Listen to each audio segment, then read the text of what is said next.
To formally start this breakout session, please welcome your moderator, Miss Ivy Mejia.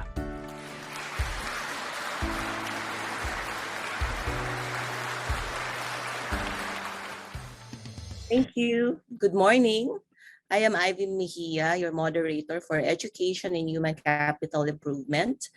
We will discuss the challenges and factors to consider in establishing and sustaining human capital improvement programs in the academe. Before we start, please check if you are in your preferred breakout rooms. This is breakout room number 4. I saw someone suggested to be transferred to breakout room 3. So you can move for that breakout room if you want to. So you can click on that bot. You can also chat with Joanne, our tech support in this group. If you need assistance, and she will be assisting you to transfer to your preferred breakout room. So if others want to transfer to other rooms, that's okay po. And you may come back later on. So Joanne, Erin, and Furley will join us, our tech support. So andyan po sila. Tech support, harvester, and documenter respectively. During the presentation, you may type in your questions in the chat box. Some of your questions will then be selected for a 10-minute open discussion. Now let me call on the first speaker. She is the Technology Business Incubator Manager of the Technological Institute of the Philippines, Nurture Innovation Technology Revolution Office, or TIP NITRO. Please welcome Engineer Shirley Yu Arenas.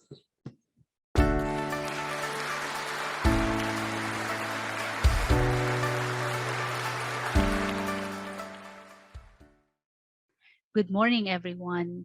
I will be sharing with you the initiatives of TIP along human capital improvement that were made possible with the support and mentoring of USAID Stride. TIP is fortunate to have benefited in human capital development through various USAID Stride programs. This resulted in the launching of Professional Science Masters or PSM degrees, the establishment of TIP Career Center, strengthened industry academe collaborative research undertakings, and capacity building in knowledge and technology transfer, among others. TIP was a beneficiary of the Stride Visiting U.S. Professors Program, where professors from Rutgers University, the Johns Hopkins University, and University of Florida assisted TIP in developing the PSM curriculum, while seasoned professors from Penn State University and University of Florida served as guest lecturers in PSM classes. Through Stride, professors from the University of California, Berkeley, Stanford University, and the University of Florida provided consultancy services to TIP in the establishment and implementation of the Career Center, which was eventually recognized as a model career center in the Philippines. Key TIP officers became part of the delegation in the Stride, U.S. immersion, and benchmarking activities. TIP also participated in roundtable discussions with different innovation ecosystem stakeholders. And in 2016, TIP received a research grant from Stride for the project CHAD. Stride has a mission to improve human capital, realizing that one of the most effective ways to accomplish this is through relevant education. Stride introduced the concept of the Professional Science Masters in the country. The PSM is a unique program offering since it equips the student with the technical skills and the business skills desired in the industry. Thanks to the mentoring of USAID Stride, TIP now offers 3 PSM programs. The first ever PSM degree in the Philippines was offered in June 2015 with the launch of the Professional Science Master's degree in Construction Management. This was followed by the offering of PSM in Data Science in June 2020. The program was intended to help both new college graduates and current industry practitioners cope with the technological changes and adapt to the demands of the Industrial Revolution 4.0 or 5.0. In August 2021, TIP launched its third PSM offering, the PSM in Engineering Management. These PSM programs were created to address the challenges felt by many industries to develop the competent human capital needed for effective leadership. All the PSM programs provide an experiential component for the student through the completion of a capstone project. The student will be given the opportunity to apply business and organizational skills as well as technical skills to produce projects relevant to the industry. All these PSM programs of TIP were developed with assistance from USAID Stride and in collaboration with industry partners. These industry partners helped define the desired student outcomes and validated the curricula. The PSM is a Science Plus program, the science being the core technical component and the plus being the business skills inculcated into the students. Thus, the PSM is the perfect avenue in the development of the entrepreneurial mindset. This is evident in the delivery of the program. For the technical courses, there is extensive involvement of industry experts since they are invited as lecturers. And there is an active partnership with leading industries, both in the development of the curriculum and the continuous improvement of the programs. For the business courses, the involvement of business leaders and experts is evident. It is further strengthened by the need for an industry-driven capstone project. The PSM program culminates in a capstone project where students will develop innovative technological solutions to problems in the industry. A challenge to the students is to ensure that the solutions are not only technically sound, but are also feasible and sustainable. Thus, students need to develop capstone projects that have the potential for commercial adoption. Many of these capstone projects are in fact suitable for technology business incubation. Another component of human capital development that TIP as a school is concerned with is the career development of its students. It is also in this area that Stride TIP partnership really shines. The Career Center prepares students for future careers. It plays a role in alumni engagement, industry relations, and student development. Through Stride, US-based experts on establishing and managing career centers like Dr. Thomas Devlin of the University of California, Berkeley, Dr. Farouk Day of Stanford University, and Dr. Heather White of the University of Florida mentored TIP. Moreover, Stride supported TIP Career Center staff to attend the National Association of Colleges and Employers annual conferences in the US, where they could network and visit career centers at US universities.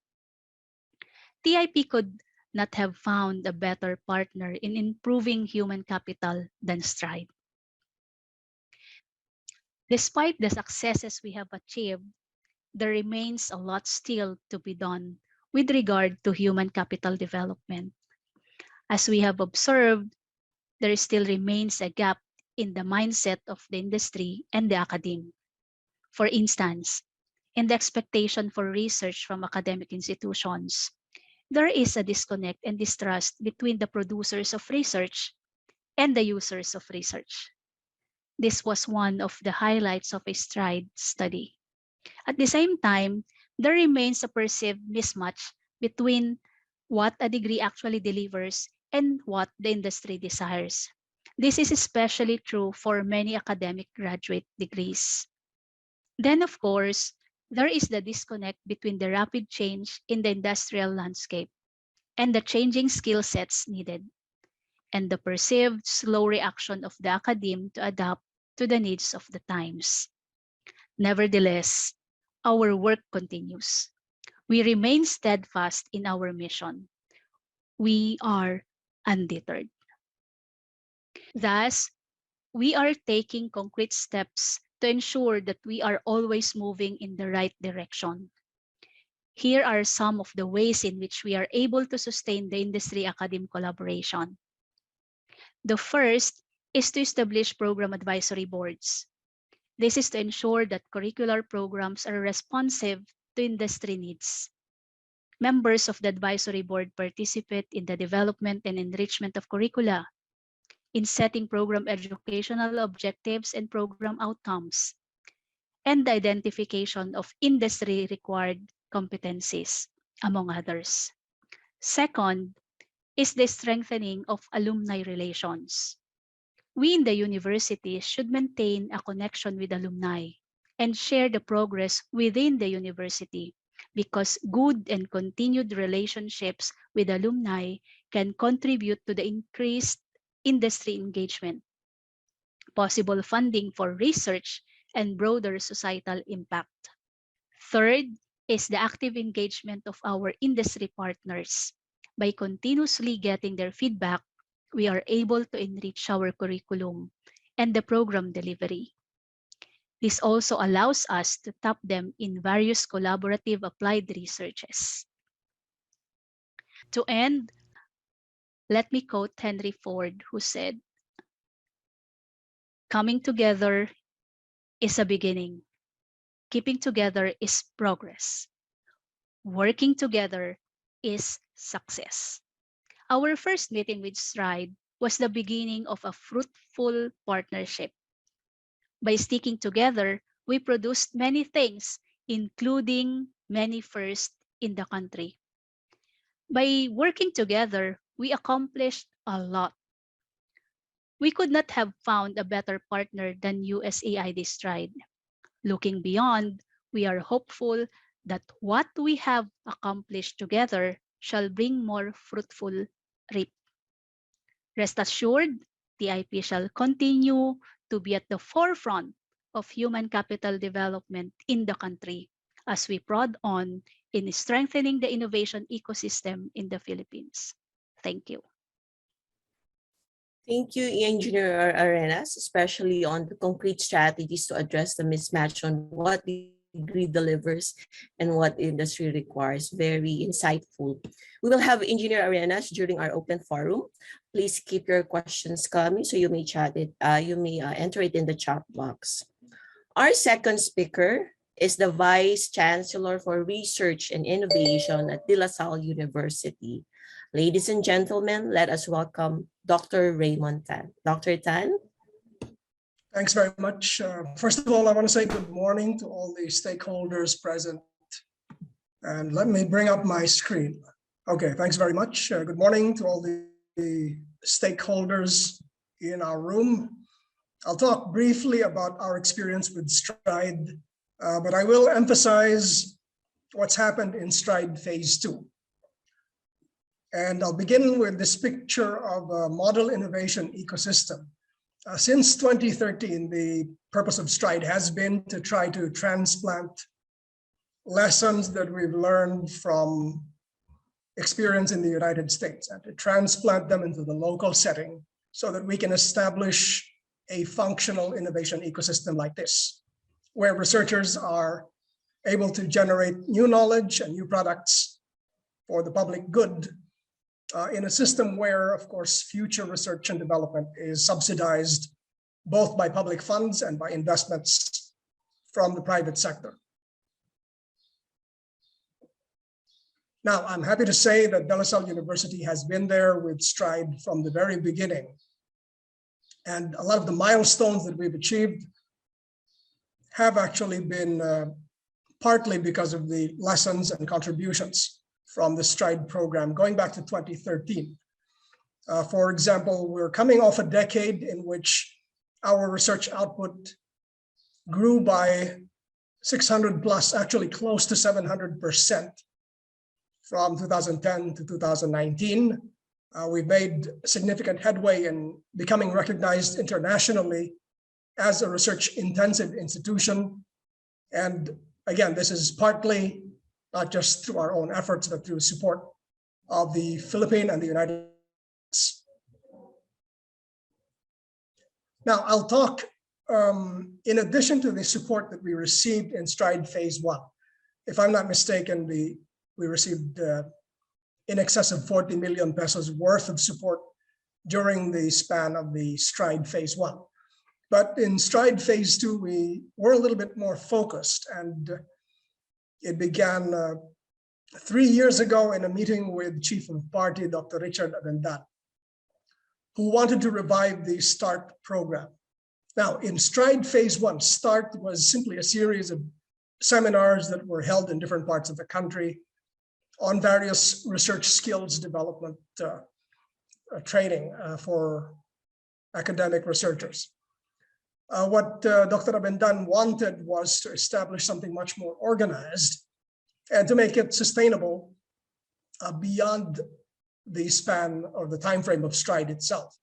And we kept this at the top of our minds as we received support, and we prepared the proposal for the START program. Eventually, we were one of 2 institutions in the Philippines that were granted seed funding for the START program. And again, the intent was skills building for researchers throughout the Philippines.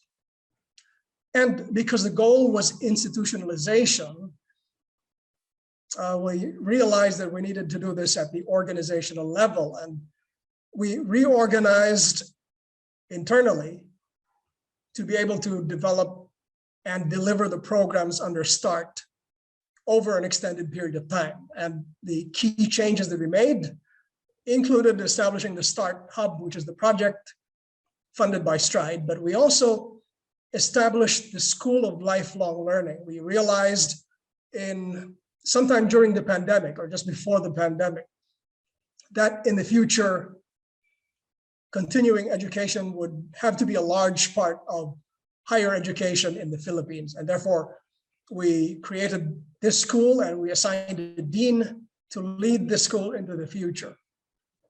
In addition, we also realized that via the START Hub, that the business aspect is very important. I mean, we try to think in terms of the scientists and engineers working in their research labs, but if the ultimate goal is commercialization, then all of that technology needs to be embedded within the context of a business. And therefore, a lot of the work that was done here was through our well-organized College of Business. So when the START Hub was established, the key players were the people on this slide, the Dean of our College of Business, Dr. Sarial. And at the time, initially, the head of our business research unit, Dr. Reynaldo Bautista, who has since, of course, left the position and has been succeeded by Dr. Luz Suplico Jo. And I mentioned that we formed the School of Lifelong Learning, which is going to grow into our, in effect, a college dedicated to continuing education. And that's headed by the Dean, Dr. Ferrer, with their able assistant, Jana Tindindo. And here's what we've done so far since we received the seed fund from Stride in 2021. We delivered programs on publishing in high impact journals. That is still a large part of our portfolio. And we need to realize that if you look at the Global Innovation Index, there is a statistic which was touched on in the plenary session. The Philippines is in the bottom 10% of the Global Innovation Index in terms of scientific output as measured by journal publications. Again, bottom 10%, which is not a very good number to be proud of. We've also delivered strategic management of intellectual property programs, both for basic and advanced participants. Another program which was actually also supported by Stride in cooperation with the Philippine Department of Science and Technology was the Philippine Innovation Entrepreneurship Core. This is the third cohort that we delivered recently in conjunction with the Train the Trainers program. Now, FEC is actually the local version of a program in the United States for customer discovery by researchers, which has been running for decades now. And what we've done, again, through Stride, is to take the lessons that have been learned in the United States, and we've transplanted them into the local setting. And we've already delivered 3 batches of this. Obviously, we intend this to be an ongoing program to be delivered regularly in the future via our School of Lifelong Learning. Now, in terms of future directions for DLSU, based on what we've gained through our partnership with Stride going back 8.5 years. One is to build human capital in the Philippines, to expand our continuing education portfolio, and integrate that into our core business model. And what that means is not everyone is going to have the time, especially for working professionals, to spend years with De La Salle University to gain particular skills. But by delivering certificate and diploma programs, which can run over a shorter time frame, we can certainly be more focused and deliver the same quality education, but with a narrower scope of topics, including research and innovation skills. What we also do is to build in some interface between the non-degree certificate and diploma programs with the existing graduate level degree program. So the people who have been through the diploma courses can credit some of these units if they should in the future decide to go into pursuing master's or PhD studies. And of course, a large part of our plans for the future would be to develop new content, including, I think this is essential. During the plenary session, I saw feedback from various institutions, both public and private universities, about the internal bottlenecks on how to grow their research portfolios. And I think we certainly have, as a university that has grown our research portfolio in 1 decade by a factor of almost 7 or 8 times. I think we have some lessons that we can share with university and college leaders throughout the country via continuing education programs. All right, that concludes my brief presentation. You can take a snapshot of this screen, which takes the place of the customary business card if you want to contact me in the future. Okay, thank you, Dr. Tan, for that presentation. Before we proceed with the questions, maybe we can have a photo opportunity for this breakout room. So kindly turn on your video if you can. Okay, Joanne or Erin or Miss Nelia can take a photo also. Okay. So 1, you're ready? Ready, 1, 2, 3. 1, 2, 3. Okay, next slide. 1, 2, 3. 1, 2, 3. Smart. Okay, 2 speakers, Engineer Arenas, ma'am, and Dr. Dan, sir. We have maybe 6 to 10 minutes to respond to some questions. So if you have some questions, kindly enter it in the chat box. Okay.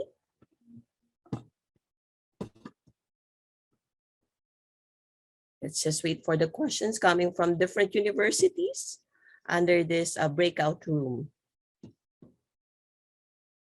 Maybe I'll start first and then we'll see later on. Okay, for the first question is addressed to Engineer Arenas. Okay. How did you identify your professional science masters and how did you develop it? There's a lot of courses. So how did you identify, especially you have 3 and those are very good PSM. So can you share to us, how did you identify the process, Engineer Arenas? It's the same as in the innovation ecosystem. We identify the needs. What's the need of the country right now?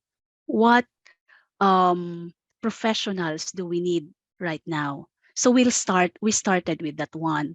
After that, we convened a committee to identify how do we go about it. Then next, if we identified that program, we will benchmark the curricula with leading universities abroad. After that, we linked with the leading industry partners to fine-tune the expectations of the program.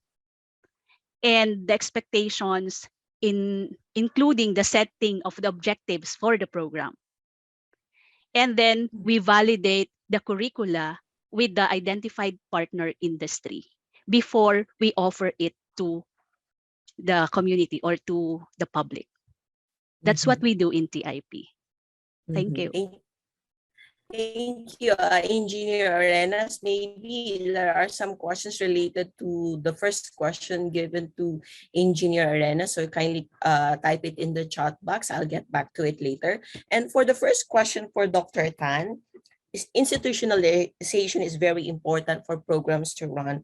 What challenges did you encounter in this process, Dr. Tan? Well, the challenges are ongoing. There's a lot of inertia, especially for a big organization like the LSU. And in a way, the pandemic has sort of jolted us into a more mobile and agile way of thinking. So for example, it's not normal for colleges and universities in the Philippines to think of continuing education and diploma and certificate programs. We don't, by default, we don't think of them as education per se. But now we're reforming the way we think, and we think that that is going to be a large part of what future professionals will need, because they may not have time to leave work to earn a master's degree for 1 year or 2 years, but they will certainly have time to, say, spend 1 month, couple of months in a diploma program to acquire skills for their professions. So there's a lot of inertia still that we're navigating, but we're making very good progress in that respect. Okay, thank you, Dr. Tan, and thank you, Engineer Arenas. Also, for those who still have questions, maybe they're just still conceptualizing it. The chat box is still open, but we apologize given the limited time. We can only accommodate few questions, only two. We will take note of these questions and include them in the documentation as part of the learning event. And it's already 10:58. Let's now proceed to the 20-minute workshop. So as you can see, there are 3 questions projected or presented in your screen. Kindly share it again. There's one question. Let's see. Yan, okay. Maybe I think for 2, we can entertain this from the participant, Engineer Arenas and Dr. Tan. Maybe first Engineer Arenas and followed by Dr. Tan. How do we make things inclusive if the focus is only HEI? Engineer Arenas? Okay. In the HEI, I will give the innovation ecosystem already in the HEI right now. There are players like the researchers. There are these students, undergrad and graduate program. We are now expanding our horizon, reaching out with industry, looking for problems to be solved by experts in the academe. We are now merging, we are now collaborating, addressing the needs. So we're not anymore HEI alone. There are experts from the industry. There are experts in their respective professional education, like the researchers or PhD. And we are now collaborating with government like DOST and DTI. It's more holistic now than before. So I think right now, it is already inclusive, I can say. But beyond that one, let's look for other programs that Stride could give to support the support improving the innovation ecosystem in the country. Okay, thank you, Engineer Arenas. Dr. Tan. All right, thanks for that question. I don't think it's accurate to say that the focus is just on HEIs only. It's simply that both of us speakers here are from HEIs, and what we do essentially is we engage in a dialogue with other stakeholders from the government and from industry. But when we dialogue with them, then we need to understand, number one, what it is that we as institutions have to offer to the other stakeholders. And second, what is it that we need from the other stakeholders, for example, R&D grants. And that is an internal issue that we need to understand. That we don't want to commit to promises that we eventually will not be able to deliver.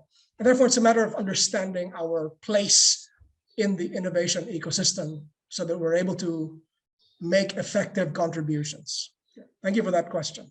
Thank you, Dr. Tan and Engineer Arenas. There's one more question, if you can still accommodate It's very, for me, it's very important, and it was sent to me directly. And this is the question: how can we operationalize innovation ecosystem in SUCs? Remember, Engineer Arenas and Dr. Tan are from private HEI. So how do we operationalize this in SUC? I have a little background in SUCs. I can speak on the private sector, of course. Maybe the advantage of private sector, we are not bounded with the procurement policy. When we engage with private industry, as Dr. Tan mentioned, we talk on the motivation of each parties. Is it on the collaboration of research, problem solving, or the industry is after on the expertise of what is inside the university? So that is where communication or the talks between industry and academe will start. And then for SUC, I'm sorry, I cannot speak on the SUC side. That is for the private sector, private university. Thank you. Thank you, Engineer. How about Dr. Tan? Well, again, coming from a private institution, I think the best we can do is within the entire higher education ecosystem in the Philippines. I think what we should do really is benchmark because public and private institutions have their own strengths and weaknesses. That's for sure. And I'm sure Engineer Arenas will agree with me when I say that there are private institution problems which the public HEIs don't have to contend with. Nevertheless, what we can do is still dialogue with each other and benchmark and maybe learn some lessons. I do know that the SUCs are well organized and you have a potential power to lobby for specific interests or reforms if these can be justified based on national interest. So I think that's step one. And if we're looking forward to a third iteration of STRIDE or some variation, I think I would recommend to have that on the agenda. Just learn more from each other and see what reforms can be put into place. Yes. Thank you for that. Thank you, Dr. Tan and Engineer Arena. So these are two different contexts, but other contexts may benchmark from the other context. That's very insightful. Okay, so as I've said, due to limited time, we cannot entertain any more questions, but you may still send it, and then we will document it as part of the learning event and to be given to the USAID STRIDE project. Now, let's now proceed to the workshop. I think this breakout room will end at 11:20. So Ms. Joanne or Ms. Niela, kindly share the screen for the two workshop questions. So this will now be a participatory workshop wherein the participants here may share their answers to the following question. Question number one: what are the challenges that you see in the innovation ecosystem pertaining to human capital or education human capital development? And if you see some challenges, maybe you can also suggest recommendations for that. So what are the recommendations or ideas to further improve the innovation ecosystem? So you will now put your input or type in your input in the chat box. And our harvester, Erin, will transfer this to the mural.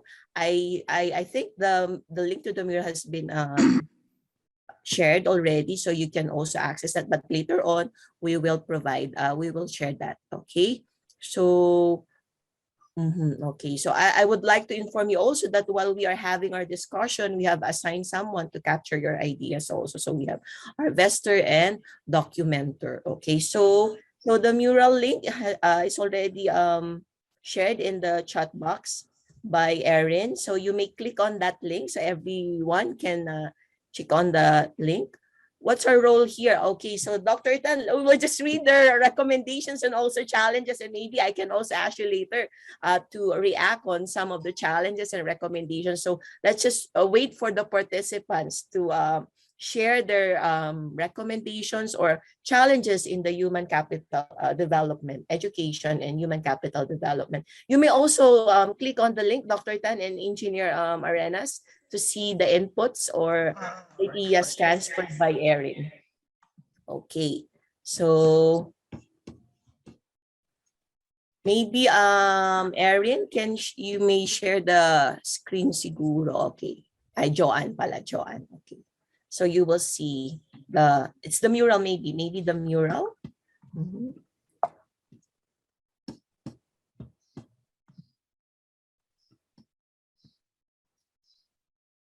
So after listening to the summary of the evaluation report by the evaluation team and also insights from Dr. Tan and Engineer Arenas, you may also include or add the challenges regarding the human capital development as part of the innovation ecosystem. And if there are some challenges, what are also the recommendations? In the presentation of our two speakers, they have already provided challenges and recommendation. You may also react on that if you like. So in this one, okay.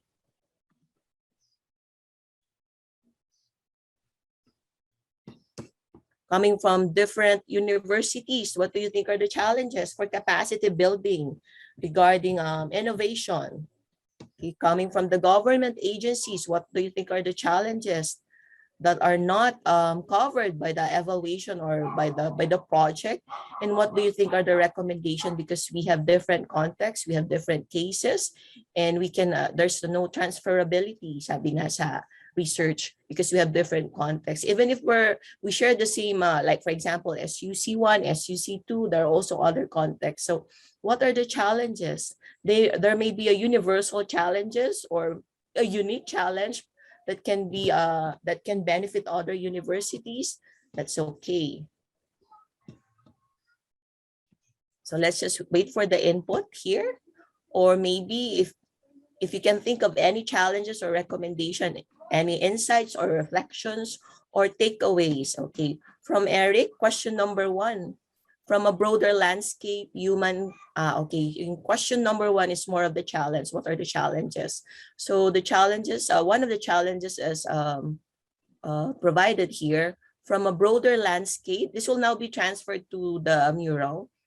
I'm reading the chat box, okay? From a broader landscape, human capital development should start by working towards a culture of innovation, creating platforms for young people to develop a critical mind and a generating ideas. Okay, so while waiting, any comments from here, Engineer Arenas and Dr. Tan, Engineer Arenas, this challenge, would you like to comment on this? Right now, there are activities, many activities, not only in the academe, even outside academe, especially those who are running incubation program or acceleration program. There are hackathons that students or young people could participate in. Even high school students, they are allowed to join. Sometimes even LaSalle hosted the NASA apps. So the classmate of my son participated in that apps and they won. So there are many platforms right now where students could participate and develop their critical mind, generate ideas. Yes, And in the universities, there is this incubation program. So there are activities like technology or learning series. There are the likes of the hackathon. And if your idea is good for startup, then you could join the incubation program of a university. For TIP Nitro, for LaSalle, it's Animo Labs. Oh, okay. Yeah, Promoting it. yes. Thanks very much. And congratulations also. Thank you, sir. Yeah, I agree. Actually, when we were talking about this project, Dr. Agnes, our team leader, she shared that in the United States, at an early age, students can patent their what's this innovation, their discovery. So I hope we can also have these young children here in our country. So that's the private, but in public, we need to develop that skills on that, the culture of innovation. Yes, Engineer Arenas, you would like to Yes, answer that? if I may add, in TIP, we already included fundamentals of intellectual property in some of our engineering programs. That is why even after graduation, there are student teams who already applied for patent or industrial design. And Mhm. right now, there are several IPs that were already published through the IPO field.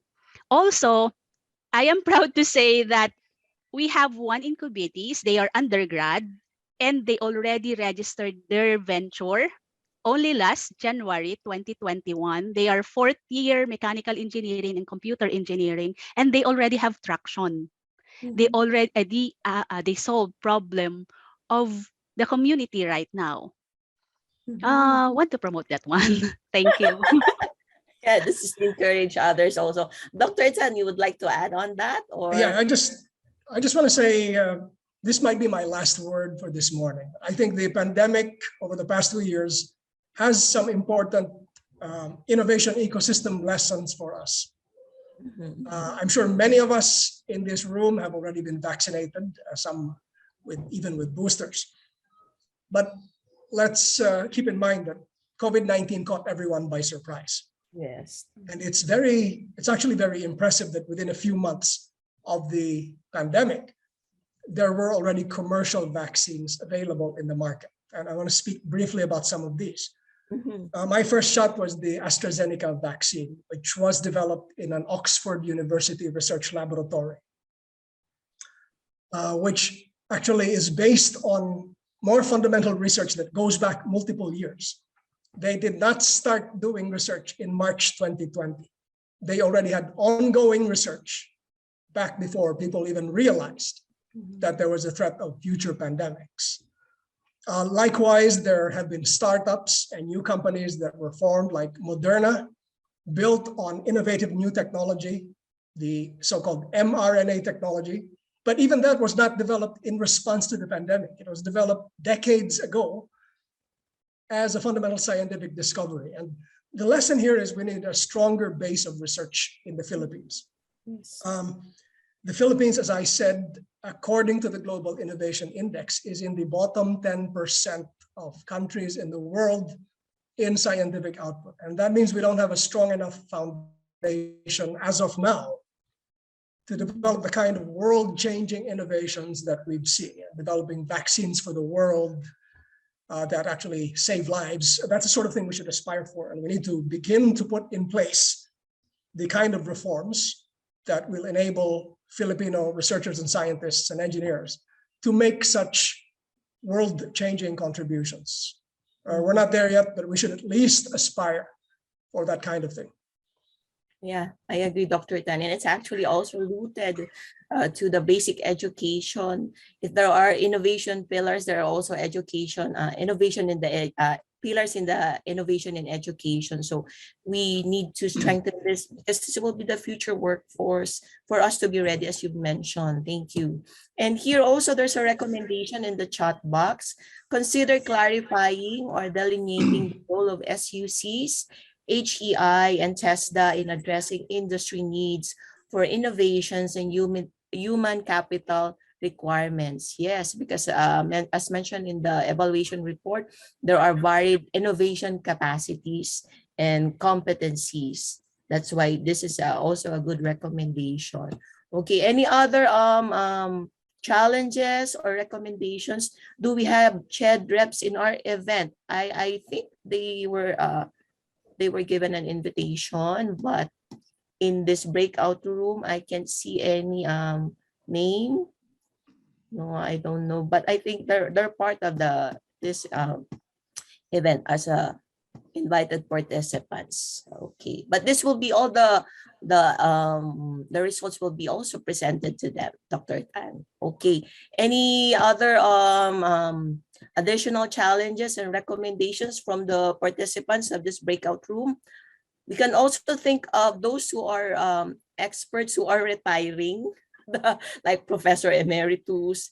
They're also expert. They're also part of the innovation ecosystem. But how can we tap them again? What's your take on this, Dr. Tan and Engineer Arenas, Dr. Tan first. All right. One of the things we did even before the pandemic at De La Salle University is we created a position called Scientist in Residence. So it's a part-time position. They don't need to work 5 days a week or such, but they'd be given, they're almost like consultants. So they would have deliverables rather than hours. And this allows us to actually recruit scientists and researchers who have already retired from active service, but still have that knowledge that we can draw on. And we have a few of them. I think we have 5 or 6 at the moment. Okay, yes. Thank you. How about Engineer Arenas? Yeah, the same in TIP. We hire retirees as consultant in our research and development unit. Also, we also invite industry lecturers, those who are retirees in the industry. They are welcome to teach in TIP. Okay, thank you. Thank you, Dr. Tan and Engineer Arenas. How about the others, other participants in this breakout room? You may unmute if you don't want to chat or enter your questions in the chat box. You may unmute. You can use the raise hand feature of the Zoom if you want to share your insights about the challenges and recommendations. Okay, let me see. Let me just check here. Okay, so far it's already 11:17. So thank you very much for all your inputs to the participants who have questions, to our 2 speakers, Dr. Tan and Engineer Arenas. Let me present to you now. It's already presented, but it's just a part of the mural, the digital mural alongside the other murals from other breakout groups. Please take 3 minutes to look around and see whether there are other inputs you wish to provide. So tignan po natin, Ms. Joanne. Okay. As you can see here, this one is from the breakout room 1, I think. Okay, so these are the challenges. From the technical challenges, you see the capacity building, yeah, it was mentioned, models of tech transfer, and relationship challenges have also identified silos.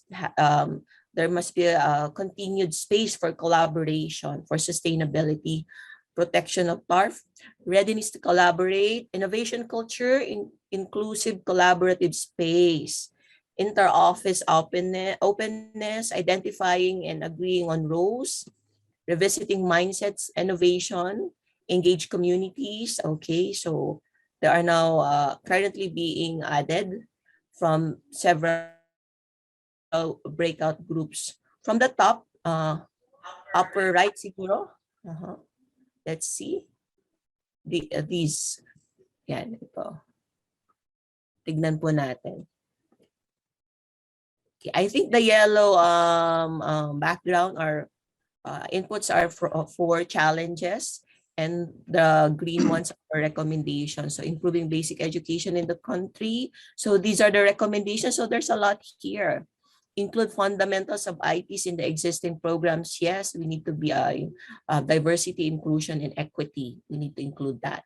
And also consider clarifying, delineating, okay, it's already been mentioned, create reforms to make world-changing contributions, and allowing retired, okay, high retirees. What else? How about the other breakout rooms for collaboration? Have we check on the collaboration mural? Okay. Commercialization. This one, collaboration. There's a lot of inputs here. So it's like physically visiting each of the murals. Okay, language gap to access innovation ecosystem. The digitalization landscape. Yan. Even if we have all the needed budgets, but the complementary factors may not be present. Yes. Yeah. The understaffed regional offices of government can actually be a challenge. Yes. Improving managerial capacity to innovate as a challenge, which is actually part of the institutionalization mentioned by Dr. Tan. At IFOFIL, we are open for collaborations, has been shared during the plenary, I think. Accessibility, more on the laymanized terms so that common people will be able to understand. Yes. Make sure stakeholders are involved, collective thinking. So maybe she's thinking that other stakeholders are not yet tapped on this. Inclusivity of all sectors, support from the Baweños, okay, able to convince legislators need to start, so budget was approved. Support from government is vital. Coming from the academe in Davao, the faculty should also be interested in these initiatives. Most of us participate because we want to make impact and not because our superiors ask us to. Okay, so internal motivation. Okay. And then, okay, so far it's already 11:21. So, okay, we will have another photo opportunity according to Ms. Joanne before we proceed to go back to the plenary. Yeah, yes, good point about internal motivation. There are actually a lot of risks, no? There are university initiated, collaboration initiated, university and the government. So more of internal motivation and not because of it's a policy. So yun. Yes, that's good. That's a good point. Okay, according to our tech team, let's have another photo opportunity before we go back to the plenary room or break room number 1. Okay, so if you can, okay, let's see. Okay, kindly open all your videos. Okay. Okay, in 5, 4, 3, 2, 1, smile. Okay, another one.